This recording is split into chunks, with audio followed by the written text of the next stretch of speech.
Hi viewers, welcome to filmy beat.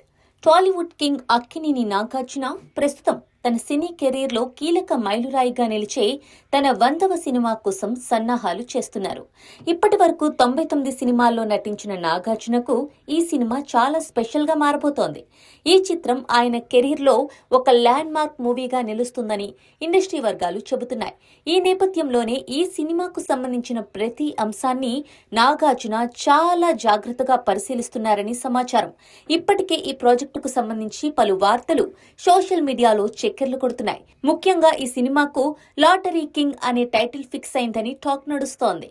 కథ రాజకీయ నేపథ్యంలో సాగుతుందని, ఇందులో నాగార్జున ద్విపాత్రాభినయం చేయబోతున్నారని వార్తలు వినిపిస్తున్నాయి. ఒక పాత్ర సాధారణ వ్యక్తిగా, మరో పాత్ర రాజకీయ నాయకుడిగా ఉంటుందని టాక్. అంతేకాకుండా ఇందులో ముఖ్యమంత్రి పాత్రలో మరో స్టార్ హీరో కూడా క్యామియోగా కనిపించే అవకాశం ఉందని చెబుతున్నారు. ఇక హీరోయిన్ల విషయంలోనూ అనేక రూమర్లు వినిపిస్తున్నాయి.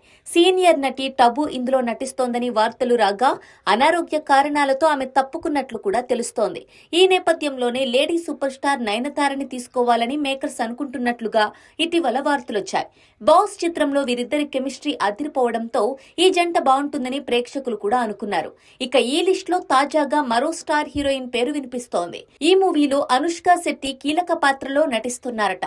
మేకర్స్ ఆమెకు కథ వినిపించగా అనుష్క సానుకూలంగా స్పందించినట్లు తెలుస్తోంది.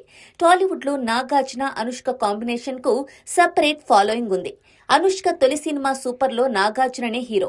ఆ తర్వాత వీరిద్దరూ కలిసి డాన్, రగడ, ఢమరుకం, ఓం నమో వెంకటేశాయ, ఊపిరి, సోగ్గాడే చిన్ని నాయన చిత్రాల్లో కలిసి కనిపించారు. ఈ చిత్రాలు విజయాలు సాధించడమే కాకుండా వీరి కెమిస్ట్రీకి మంచి మార్కులు పడ్డాయి.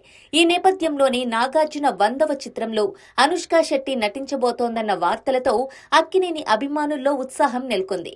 నాగార్జున అనుష్క కాంబో అంటే హిట్ గ్యారంటీ అంటూ సోషల్ మీడియాలో కామెంట్లు వెల్లువెత్తుతున్నాయి. అయితే ఈ వార్తలపై మేకర్స్ ఇంకా అధికారికంగా స్పందించలేదు. ప్రాజెక్ట్ వివరాలు, నటీనటుల జాబితా త్వరలోనే ప్రకటించనున్నారని సమాచారం.